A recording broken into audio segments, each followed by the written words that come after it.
ada satu pertanyaan tentang bagaimana hukum puasanya seseorang yang tidak melakukan sholat 5 waktu. Atau bahasa mudahnya, bagaimana status puasa, apakah sah atau tidak, padahal orang tersebut tidak melakukan kewajiban sholat 5 waktu.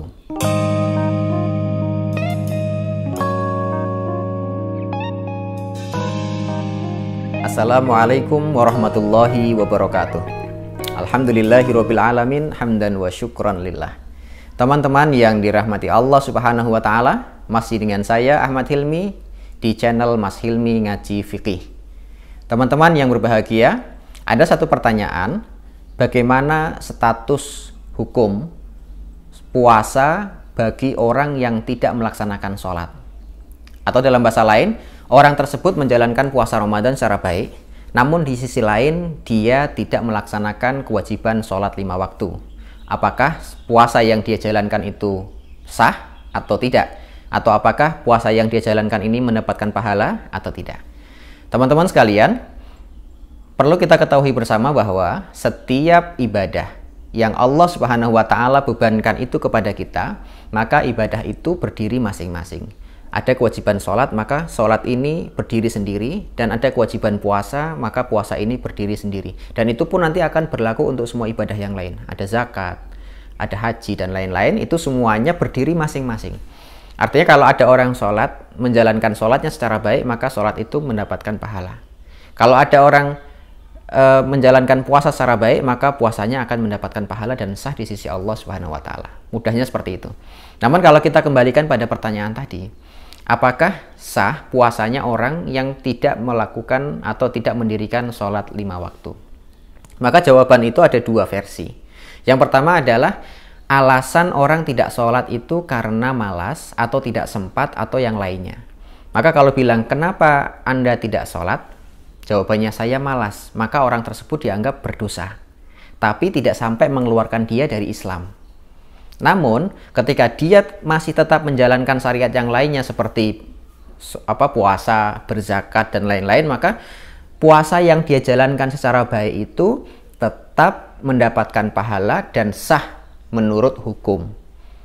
Tapi kalau dia tidak sholat, ya sholatnya itu mendapatkan dosa karena dia secara sengaja meninggalkan sholat dengan alasan malas atau tidak sempat.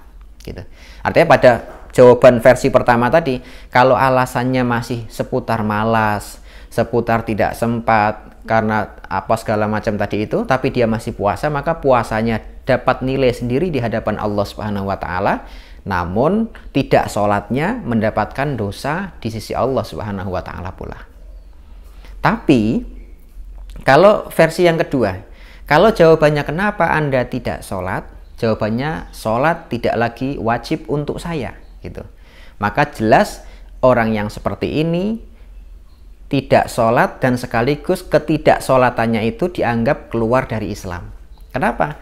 Karena dia tidak sholat disertai dengan keyakinan bahwa sholat tidak lagi wajib. Maka keyakinan seperti itulah kalau diucapkan secara nyata, sadar, tidak ada paksaan dari manapun, maka meninggalkan sholat dengan alasan tidak wajib itu bisa menjadikan dia kafir. Nah, kalau dia sudah dianggap kafir, maka semua ibadah yang lainnya menjadi tidak berguna, termasuk ketika dia tetap puasa, gitu. Artinya dia melakukan puasa Ramadan 30 hari full, tidak ada hentinya, dan puasanya juga baik, umpamanya dari sisi pelaksanaan puasa menahan lapar haus dan dari sisi menahan hawa nafsu. Tapi sisi lain dia tidak sholat dengan alasan bahwa sholat tidak wajib. Maka yang seperti itu, alasan tidak sholatnya itu menjadikan dia kafir. Karena dia dianggap kafir, maka semua ibadah yang lainnya menjadi tidak berguna bagi orang yang yang kita sebutkan tadi itu. Tapi untuk yang pertama tadi, yang karena dia tidak sholat itu karena alasan malas, nggak sempat, nggak ada waktu, dan lain-lain, maka yang seperti itu tetap dia dianggap muslim, dan semua ibadah yang dia lakukan selain sholat tadi tetap mendapatkan pahala di sisi Allah Subhanahu wa ta'ala. Dalam sebuah hadis, Nabi Shallallahu alaihi wasallam mengatakan, bainar rajuli wa bainal kufri wa syirki tarkus sholah. Pembeda antara seseorang dengan kekafiran dan kesyirikan adalah meninggalkan sholat. Nah, meninggalkan yang dimaksud itu adalah meninggalkan sholat dengan alasan dan keyakinan sholat tidak lagi wajib bagi dia. Demikian yang dapat kami sampaikan. Semoga Ramadan kita tahun ini menjadi Ramadan yang terbaik dan semua waktu yang kita miliki dalam kebaikan untuk Allah Subhanahu wa taala. Aku qouli hadza. Assalamualaikum warahmatullahi wabarakatuh.